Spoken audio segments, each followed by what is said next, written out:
Hi there, I'm Jonah Vic from Channel 2 Sports alongside Vic Carucci of the Buffalo News here for our weekly Bills breakdown. And boy, that was a fun one. Snover time, 13-7 win for the Bills against the Colts in Week 14. A big win to keep some pace in the playoff race. And I guess technically the Bills are in that second wild card spot, but because of the tiebreakers, it's a little complicated. But 3 weeks left to play in the season. Have you seen a game like that?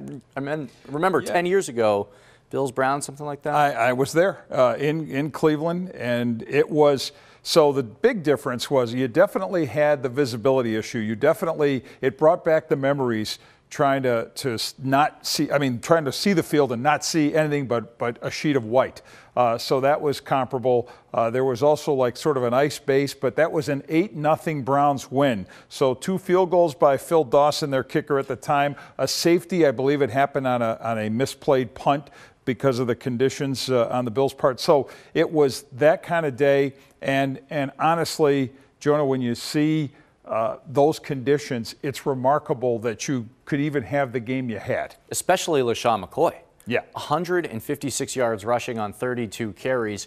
But Shady has done that in the snow before. 4 years ago. Philadelphia, yeah. And Philly had a huge game against the Lions.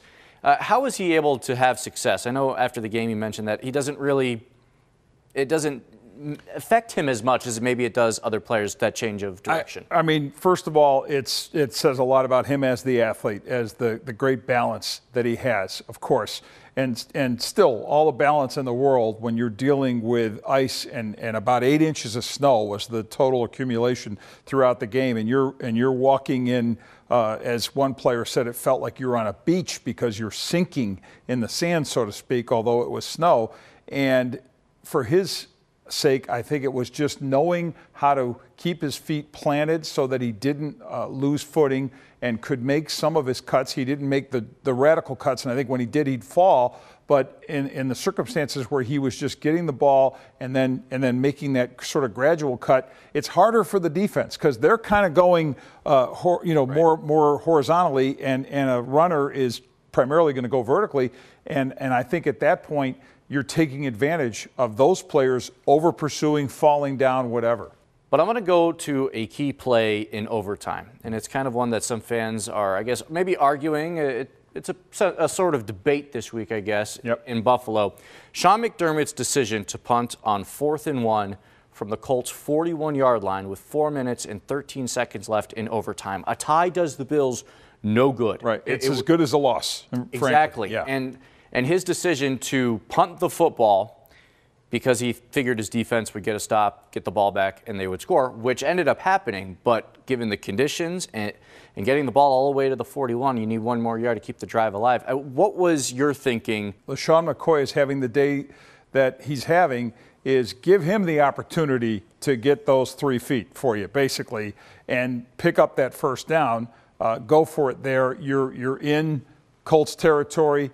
But the Colts had shown, and again, you mentioned that 19-play drive, I mean, that they had the capability of moving the football. Again, given the conditions and given the fact that they had done nothing more up to that point than get a touchdown, you were thinking that, okay, the odds might be in your favor. And I give Sean McDermott credit for kind of weighing the situation, talking about it with his coaches, taking that time out to contemplate it more. I don't think he made an impetuous move.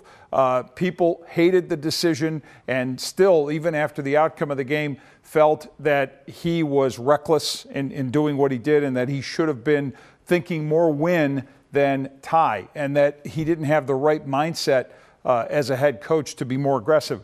I wouldn't go that far, but I understand where the criticism comes from, but I also understand given the conditions, and if you put the Colts back far enough, as they did, that you had a chance, maybe even a reasonable chance, that ball was going to come back to you as it did via punt. All right, so now looking ahead, though, the Bills host the Dolphins on Sunday, and I believe, according to the tiebreakers, if the Bills win the game, they will have whatever fraction of a percentage of a chance of making the playoffs come Week 17 when they visit the Dolphins in Miami. So this is a big game. It will extend playoff hope until the final week of the season. Right. What needs to happen? Because right now there's a question mark at QB. Tyrod Taylor is day-to-day with the knee. Nate Peterman is in concussion protocol. And Joe Webb is Joe Webb. Yeah, third-string quarterback. So what did the Bills do at quarterback? What's your expectation, I guess, there? Well, I think it's going to be an interesting one to monitor. I think Tyrod Taylor will probably tell you, and he did say, at least in brief comments after the game, to the few reporters who caught him as he was coming out of the locker room when it just opened up to the media, that he saw himself coming back and feeling confident about that. I think that would be the best scenario, because I think the biggest question mark has to be with Nathan Peterman in concussion protocol. He took a brutal hit on that play, and having no idea how long he is going to be in that's always just one of those big unknowns. And I'm sure there's going to be some caution, as there should be, with his health in that regard. So whether we see Nathan Peterman available for this game, in my mind, I'm leaning in the direction of him not being available, that this comes down to either Tyrod Taylor or perhaps even Joe Webb, although I think the push will be to get Taylor out there as much as they can, take whatever limitations there might be in his game. Now, if he's hurt to the point where his movement is severely compromised, or he could hurt himself more, that has to be accounted for. But this could be a very, very tricky situation at quarterback, to say the least. And outside of the quarterback concern, Kelvin Benjamin dealing with a knee injury as well. So the Bills' offense able to move the football against the Colts in the snow, but there's still questions when there isn't snow. Right. And now the Dolphins' defense is far from elite. Right. But how would they be able to beat Miami? We saw it against the Colts. Run the football, run it effectively. Now, I don't know what the forecast calls for the weekend, but it doesn't sound as if, at least from, at this stage, that they're going to deal with that kind of snow like they did against the Colts. So that advantage, and I think it was a bigger advantage for the Bills clearly than it even was for the Colts, although Frank Gore got 130 yards for them, but they didn't average as many yards per carry as LaShawn McCoy did. But I think it's persistence with the run game.